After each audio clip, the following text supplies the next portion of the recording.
Hello दोस्तों, मैं दीपक और आप देख रहे हैं मेरे चैनल राव जी रिएक्शन। आज मैं आपके सामने एक वीडियो लेके आया हूँ। फन तंत्र चैनल आरजे रौनक का वीडियो है, क्रेडिट उनको ही जाता है इस वीडियो का।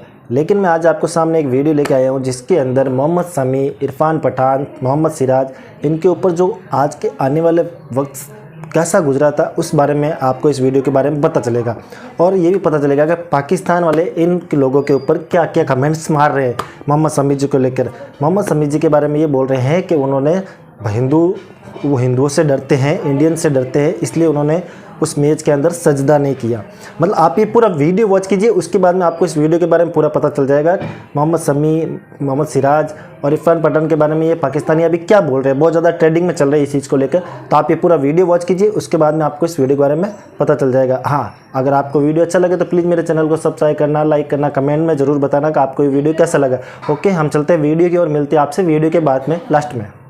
दोस्तों, जैसे सावन के अंधे को हर जगह हरा ही नजर आता है, उसी तरह मजहब के अंधे पाकिस्तान को हर जगह कट्टरता ही नजर आती है। श्रीलंका के खिलाफ मोहम्मद शमी की शानदार बॉलिंग की पूरी दुनिया में तारीफ हो रही है। वो सिर्फ 14 मैचों में 45 विकेट लेकर वर्ल्ड कप में सबसे ज्यादा विकेट लेने वाले भारतीय बॉलर बन गए। मगर कुछ निकम्मे पाकिस्तानी ऐसे हैं जिन्होंने इस मैच में भी हिंदू मुस्लिम ढूंढ लिया है, और वो एक ऐसी चीज को मुद्दा बना रहे हैं जिसके बारे में बोलते हुए भी मुझे शर्म आ रही है।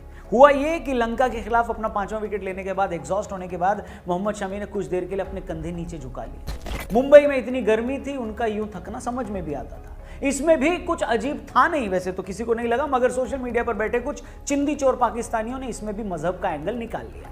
इन अकल के दुश्मनों ने इल्जाम लगाया कि देखो देखो, मोहम्मद शमी तो 5 विकेट लेने के बाद सजदे में अपना सिर नीचे झुकाना चाह रहे थे, मगर आज हिंदुस्तान में हिंदुओं का ऐसा खौफ है कि शमी की मैदान में सजदा करने की हिम्मत नहीं हुई। किसी ने इसके लिए हिंदुओं को गाली दी तो किसी ने मोदी को भला बुरा कहा, और बहुत सारे लोगों ने यहां तक कहा कि जिन्ना को पता था कि हिंदुस्तान में मुसलमानों के साथ यही सब होने वाला है, इसीलिए उन्होंने 47 में ही मुसलमानों के लिए पाकिस्तान बना दिया था। क्या करूं मैं इसका, क्या करूं इसका। सच बताऊं भाई, जब मैंने ये ट्वीट्स पढ़े ना तो दिल किया कि चप्पल उतारकर अपनी मोबाइल स्क्रीन को ही पीटना शुरू कर दूं। मतलब मैंने जहालत, कम अक्ली और पागलपन के बड़े नमूने देखे हैं, मगर शमी के झुके कंधों को सजदे से जोड़कर इन लोगों ने जो इसमें हिंदू मुसलमान का एंगल घुसाया, सच में दिल किया कि भारत से दिवाली वाला रॉकेट छोड़कर इन लोगों के पिछवाड़े में आग लगा दो। मतलब आपको हिंदू मुसलमान करके भारत को नीचा भी दिखाना है तो दिखाओ, हम आपकी मजबूरी समझते हैं। क्योंकि जब तक पाकिस्तान के लोग ये प्रूव नहीं कर देंगे कि हिंदुस्तान के मुसलमानों पर जुल्म हो रहा है, तब तक उन्हें इस बात की तसल्ली कैसे होगी कि वो पाकिस्तान नाम के नर्क में क्यों रह रहे हैं। इसलिए इन लोगों की मजबूरी होती है कि ऐसी बातें करके खुद को तसल्ली देना कि हाँ, हिंदुस्तान में मुसलमानों के साथ बड़ी ज्यादती हो रही है। जो लोग ये इल्जाम लगा रहे हैं कि शमी ने सजदा इसलिए नहीं किया क्योंकि उन्हें डर था कि हिंदू नाराज हो जाएंगे या भारत में इसका विरोध होगा, मैं ऐसे लोगों से पूछना चाहता हूं कि क्या आपको पता है मोहम्मद शमी का बैकग्राउंड क्या है। मोहम्मद शमी यूपी के अमरोहा के लोअर मिडिल क्लास परिवार से आते हैं। उनमें टैलेंट था, इस टैलेंट के दम पर पहले वो बंगाल से खेले, फिर भारत के लिए खेले, IPL खेले और उसके बाद करोड़ों रुपए कमाए। इतना ही नहीं, 2018 में उनकी बीवी ने उन पर मारपीट का इल्जाम लगाया। यह भी इल्जाम लगाया कि वो तो मैच फिक्सिंग करता है। अब मैं ऐसे लोगों से पूछना चाहता हूं कि अरे चमन चंपुओं, पहले ये बताओ, अगर भारत जैसे देश में मुसलमान इतने ही सताए जाते तो एक लोअर मिडिल क्लास से एक ताल्लुक रखने वाला एक लड़का मोहम्मद शमी भारतीय टीम में कैसे आ गया। बेशक शमी में टैलेंट था, मगर भारत के सिस्टम ने भी तो उसके साथ कभी भेदभाव नहीं किया। अगर मुसलमान होने के दम पर भेदभाव होता तो कैसे एक ऑटो चलाने वाले का लड़का मोहम्मद सिराज टीम में आ जाता, और न सिर्फ टीम में आता बल्कि बुमराह और शमी के साथ टीम का टॉप बॉलर बन गया है। बताओ क्या जवाब है इसका। अगर भारत में एक ऑटो ड्राइवर का लड़का मोहम्मद सिराज अपने टैलेंट के दम पर टीम इंडिया में खेलकर नाम कमा सकता है, देश का नाम रोशन कर सकता है, इतना पैसा कमा सकता है जितना पूरी पाकिस्तान की टीम मिलकर नहीं कमाती, तो ये हुआ कैसे। मजहब से भी पहले किसी भी मुल्क में इंसान के साथ सबसे बड़ा भेदभाव गरीबी के दम पे होता है, मगर किसी देश में माइनॉरिटी से ताल्लुक रखने वाला गरीब आदमी भी बड़ी से बड़ी ऊंचाई छू ले, तो इससे बड़ा सबूत और क्या हो सकता है कि उस मुल्क में धर्म के आधार पर कोई भेदभाव नहीं होता जैसा कि भारत में है। शमी पर बेहुदा इल्जाम लगाने वालों से मैं और भी बहुत सारे सवाल पूछना चाहता हूं। मैं बॉलीवुड के तीनों खानों से लेकर के देश के राष्ट्रपति डॉक्टर कलाम तक भी अपनी राय देना चाहता हूं, मगर तो मैं बात कर रहा था कि अगर किसी मुल्क में माइनॉरिटी का गरीब से गरीब आदमी भी एक्टर से लेकर खिलाड़ी और देश का राष्ट्रपति बन पा रहा है, तो उस देश में सेक्युलरिज्म का इससे बड़ा सबूत और क्या होगा। शमी के मुद्दे की अगर मैं बात करूं तो अगर भारत में वाकई खिलाड़ियों को टीम में लेने से पहले उनका रिलीजन देखते या उनका रास्ता रोकने के लिए तैयार होते, तो जिस दिन शमी की बीवी ने उन पर इतने घिनौने इल्जाम लगाए, उसी दिन BCCI को एक बहाना मिल जाना चाहिए था उन्हें टीम से निकालने का। जैसे दानिश कनेरिया के मामले में पाकिस्तान में पीसीबी को मिल गया था बहाना। जिस झूठे मैच फिक्सिंग के मामले में कनेरिया को फंसाया गया, उसमें उस टाइम के सभी खिलाड़ियों को पीसीबी ने क्लियर कर दिया था, दानिश कनेरिया को नहीं किया। वो दानिश कनेरिया जो पाकिस्तान के इतिहास में सबसे ज्यादा टेस्ट विकेट लेने वाला स्पिन बॉलर है, तुमसे तो अपना एक माइनॉरिटी का बॉलर नहीं संभाला गया, तुम उसे इज्जत नहीं दे पाए, उस बेचारे को झूठे मामले में फंसाकर जलील करने लगे और तुम सवाल खड़े करते हो हम पर, उस भारत पर जिसने बेहद गरीब घर से आए मोहम्मद सिराज जैसों को अपने सिर पर बिठाया और सिर पर बिठाकर कोई एहसान नहीं किया। वो इसी लायक थे, वो डिजर्व करते हैं, मगर सिराज और शमी लायक थे तो हमने उनके टैलेंट से पहले कभी उनका रिलीजन नहीं देखा। तुमसे ना हो पाएगा। हम ये जानते हैं कि तुम लोगों की हमेशा ये कोशिश रहती है कि जैसे तैसे ये साबित कर दो कि हिंदुस्तान में कामयाब मुसलमानों पर भी जुल्म हो रहे हैं, मगर ये जो प्रोपेगेंडा है ना, तुम्हारा ये कामयाब होने नहीं देंगे और वो हो भी नहीं रहा है। याद होगा आपको 2021 के एशिया कप के मैच में जब भारत पाकिस्तान से हारा था, उस वक्त भी पाकिस्तान से बहुत सारे फेक अकाउंट्स ने शमी को टारगेट करके ट्वीट्स किए थे। दरअसल उन अकाउंट्स ने इस तरह के ट्वीट्स किए जिससे लोगों को यह लगे कि भारत के लोग शमी को भला बुरा कह रहे हैं। उन ट्वीट्स में शमी को आईएसआई एजेंट्स तक बताया गया, उन्हें भला बुरा कहा गया। हैरानी तो यह है कि बिना उन ट्वीट्स को वेरीफाई किए, उसकी हकीकत जाने, हिंदुस्तान में भी बड़े बड़े जर्नलिस्ट ने इस पर देश के माहौल की बुराई करके विदेशी अखबारों में बड़े बड़े कॉलम्स भी लिख दिए। मगर बाद में पता है क्या हुआ, जांच की गई तो पता चला कि शमी को पाकिस्तानी एजेंट्स बताने वाले ये सारे अकाउंट्स पाकिस्तान के ही थे, जो या तो पैरोडी के नाम से चल रहे थे या नाम बदलकर। उन लोगों ने इस तरह के ट्वीट इसलिए किए ताकि हिंदुस्तान में बस इस तरह का माहौल बनाया जा सके कि देखो टीम मैच हार गई तो वहां के हिंदू एक मुस्लिम खिलाड़ी को गाली दे। मतलब इससे घिनौनी और होची हरकत दुनिया में और कोई हो सकती है, मगर इन लोग यही फितरत है। इनके अपने मुल्क में जो वहां की माइनॉरिटीज के साथ होता है वो उनको न कभी दिखाई देता है, न ये उस पर कभी चर्चा करते हैं, ना उनके टीवी चैनल्स उससे जुड़ी कोई खबरें दिखाते हैं। और हिंदुस्तान में जो हो भी नहीं रहा है उसे ये घर बैठे पैदा करने की कोशिश करते हैं।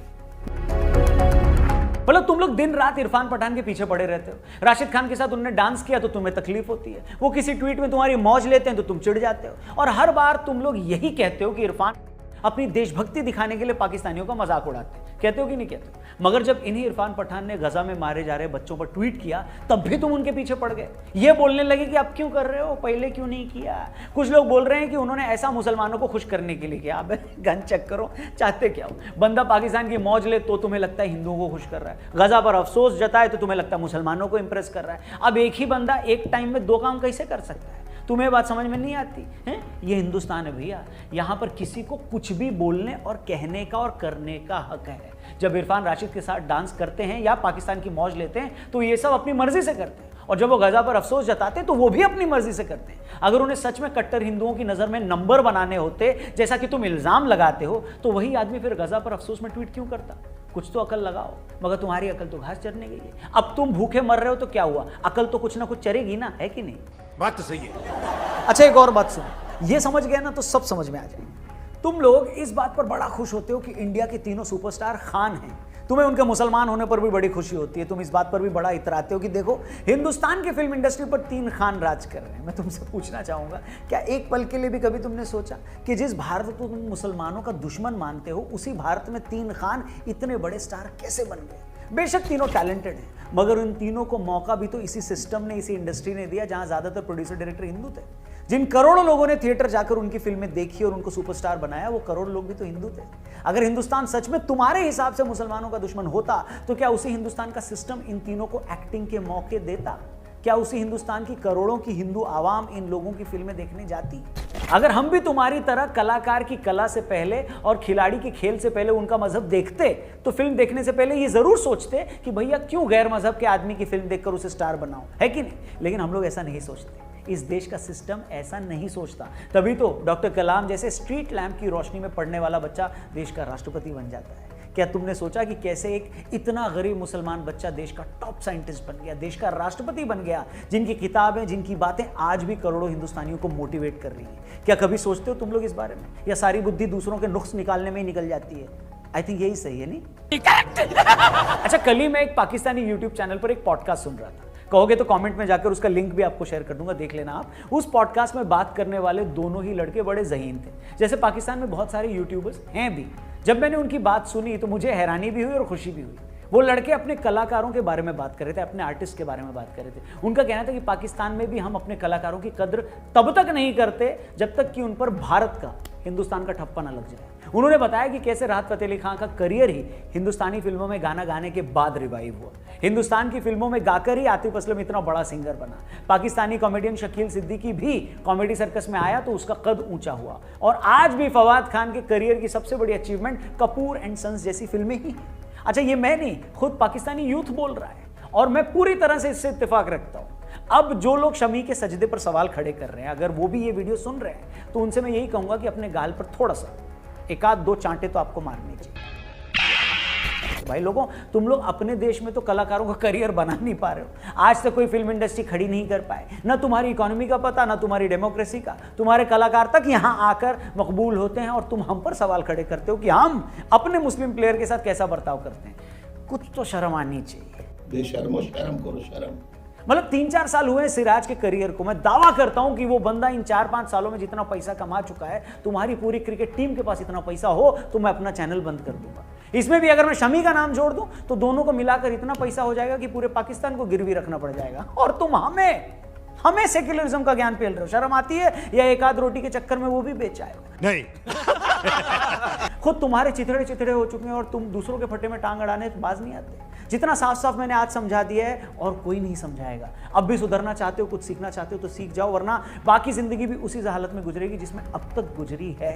हमें गर्व है अपने खिलाड़ियों पर दोस्तों, फिर चाहे वो कोहली हो या शमी, फिर चाहे वो रोहित हो या सिराज। हमें घंटा फर्क नहीं पड़ता कि उनका धर्म क्या है, मजहब क्या है, उनका गोत्र क्या है। जब तक वो देश का नाम रोशन कर रहे हैं तब तक वो हमारे दिल में हैं। कल को खेल छोड़ भी देंगे तब भी हमारे दिल में रहेंगे। तो दोस्तों, आपने ये पूरा वीडियो वॉच किया, देखा होगा कि पाकिस्तान पब्लिक और पाकिस्तान मीडिया का क्या रिएक्शन है। कुछ लोग ऐसे भी हैं जो भारत के अंदर बैठ के भी ऐसे लोग कमेंट्स मारते हैं और कुछ पाकिस्तान के अंदर भी हैं। कुछ उन लोगों की मानसिकता जो सोच है वो ख़राब हो चुकी है। अब मोहम्मद शमी इतनी गर्मी में बॉलिंग करके 5 विकेट लेने के बाद वो थक के नीचे बैठ गए तो उनके बारे में भी कमेंट मार दिया कि वो सजदा कर रहे थे। इन जाहिलों को समझ में नहीं आता ये हिंदुस्तान है। हिंदुस्तान में हिंदू, मुस्लिम, सिख, ईसाई कुछ नहीं देखा जाता, सबको बराबर का हक मिलता है। अगर ऐसी बात होती तो आज मोहम्मद शमी आज वर्ल्ड का नंबर 1 बॉलर है हमारे। ऐसा नहीं बनता, वो मुस्लिम है। हमारे यहाँ पर कुछ भी नहीं होता। अब्दुल कलाम है, वो भी देख लो, आप राष्ट्रपति बने थे। तो हमारे यहाँ ऐसा नहीं होता, ये आपके देश में होता है ऐसा। आज दानिश कनेरिया, उनको आपने बाहर कर दिया इल्ज़ाम लगा के, मैच फिक्सिंग का नाम लगा के। तो ऐसी सारी सोच ये पाकिस्तान के अंदर ही है, हमारे इंडिया के अंदर ऐसी सोच नहीं है। आप जाहिलों को सोचना है कि हमें क्या करना है। आप इंडिया के बारे में कमेंट मत मारिए, इरफान पठान के बारे में कमेंट्स मत मारिए। इरफान पठान ने सही किया था अफ़गान रशीद खान के साथ डांस करके, आपको क्यों मिर्ची लग रही है? तो दोस्तों, आप इन जाहिलों का आपने वीडियो देखा होगा, इन जाहिलों की क्या सोच है और ये वीडियो आपको कैसा लगा। और मुझे आप इस वीडियो के बारे में ज़रूर कमेंट बताना कि आपको ये वीडियो कैसा लगा, और मेरे चैनल के बारे में बताना, कमेंट में ज़रूर बताना कि आपको मेरा चैनल कैसा लगता है, वीडियो कैसे लगते हैं। तो मुझे थोड़ा मोटिवेशन मिलेगा, आप लाइक करोगे, कमेंट करोगे फ्रेंड्स। ठीक है फ्रेंड्स, प्लीज़ मेरे चैनल को सब्सक्राइब कर देना और लाइक कर देना कमेंट्स को। ओके, चलते फिरते फिर कोई नेक्स्ट वीडियो में, तब तक के लिए जय हिंद, जय भारत।